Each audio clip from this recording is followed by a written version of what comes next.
Assalamualaikum warahmatullahi wabarakatuh. Perkenalkan, nama saya Zuhina Rahmazalni.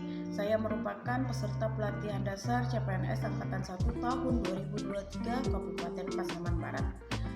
Pada kesempatan ini saya menyampaikan beberapa hal tentang isu-isu kontemporer. Di sini saya akan memaparkan 3 hal. Yang pertama, isu-isu strategis kontemporer negara Republik Indonesia. Yang kedua, bagaimana sebagai seorang ASN kita menghadapi isu dan perubahan. Yang ketiga, bagaimana teknik menapis isu dengan teknik USG. Materi yang pertama, isu-isu strategis kontemporer negara Republik Indonesia. Sebelum kita membahas lebih dalam, sebaiknya kita mengetahui dulu apa itu isu. Isu dapat diartikan sebagai kesenjangan antara harapan dengan kenyataan yang terjadi. Isu juga dapat diartikan sebagai sebuah masalah yang belum memiliki solusi, sehingga diperlukan suatu keputusan yang bijak untuk menanganinya. Selanjutnya, isu kontemporer. Isu kontemporer memiliki arti masalah strategis yang sedang berlangsung sekarang dan segala hal yang berkaitan saat ini. Beberapa contoh isu-isu kontemporer yang sedang dihadapi oleh Indonesia maupun dunia. Yang pertama ada hoax, korupsi, cybercrime, terorisme, radikalisme, narkoba, proxy war, dan money laundering. Perlu disadari bahwa aparatur sipil negara dihadapkan pada pengaruh yang datang dari eksternal dan juga internal, yang kian lama kian mengerus kehidupan berbangsa dan bernegara. Fenomena ini menjadikan pentingnya setiap ASN mengenal dan memahami secara kritis terkait isu-isu strategis kontemporer, seperti korupsi. Korupsi menurut Kamus Besar Bahasa Indonesia dapat diartikan sebagai penyelewengan atau penyalahgunaan uang negara atau perusahaan untuk keuntungan pribadi atau orang lain. Pada dasarnya ada beberapa faktor pendorong seseorang untuk melakukan korupsi, antara lain dari faktor individu. Di faktor individu ini ada sifat tamak, ada moral yang lemah, ada gaya hidup yang konsumtif. Selanjutnya faktor lingkungan. Faktor lingkungan ini merupakan pemicu perilaku korupsi yang disebabkan oleh faktor di luar dari diri pelaku korupsi. Ada aspek sikap masyarakat terhadap korupsi, ada aspek ekonomi, ada aspek politis, dan ada aspek organisasi. Ada beberapa macam jenis korupsi sebagai berikut. Yang pertama, kerugian keuangan negara, suap menyuap. Yang ketiga, penggelapan dalam jabatan. Keempat, pemerasan. Kelima, perbuatan curang. Keenam, benturan kepentingan dalam pengadaan. Dan yang terakhir itu gratifikasi. Materi yang kedua, bagaimana sebagai ASN menghadapi isu dan perubahan ini. Korupsi merupakan suatu masalah yang dapat terjadi pada siapa saja, dalam suatu organisasi atau kelompok manapun, baik dalam skala besar maupun dalam skala kecil.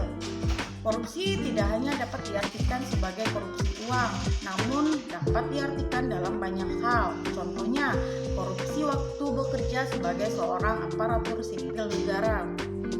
Sebagai seorang ASN, kita harus disiplin waktu. Disiplin waktu bekerja merupakan hal yang paling penting. Pelayanan yang baik dapat dimulai dengan datang tepat waktu di lokasi kita bekerja.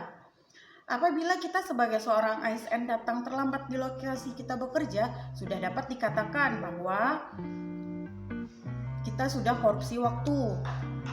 Korupsi waktu bekerja ini terjadi karena kurangnya loyalitas dan integritas dalam diri seorang ASN. Oleh karena itu, kita sebagai seorang ASN harus menegakkan kedisiplinan sebagaimana yang tertuang dalam Pancaprasetya Kopri dan Undang-Undang tentang ASN tahun 2014.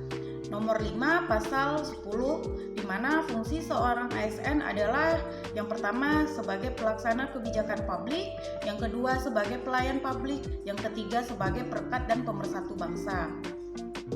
Materi yang selanjutnya, bagaimana teknik menapis isu dengan teknik USG.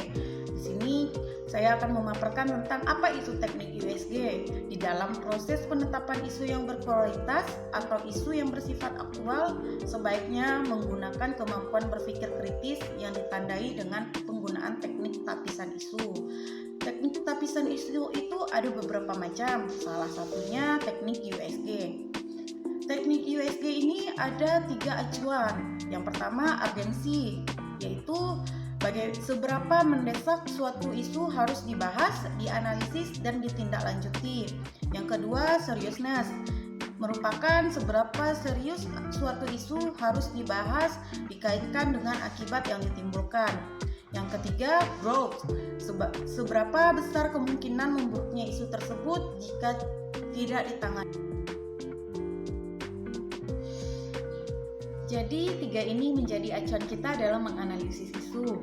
Dalam teknik ini kita menggunakan skala interval 1-5, di mana skala 1 adalah untuk sangat tidak mendesak, 2 untuk tidak mendesak, 3 cukup mendesak, 4 untuk mendesak, dan 5 sangat mendesak.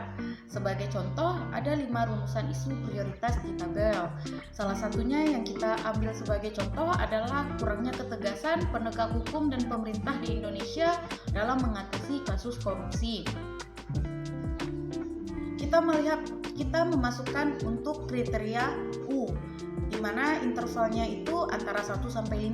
Apabila kita merasa kriteria untuk rumusan ini tidak mendesak, maka urgensinya kita beri nilai interval 2. Namun apabila kita merasa urgensi untuk rumusan ini sangat mendesak, kita memberi nilai intervalnya 5. Begitu juga untuk kriteria F dan G-nya.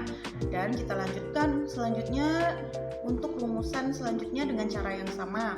Setelah selesai membuat ketiga acuan untuk kelima rumusan tersebut, kita jumlahkan di setiap rumusannya. Setelah itu kita melihat jumlah mana yang paling besar, maka itulah yang menjadi paling prioritas dan itu yang menjadi isu-isu kontemporer. Sekian materi dari saya. Apabila ada salah mohon maaf. Wassalamualaikum warahmatullahi wabarakatuh.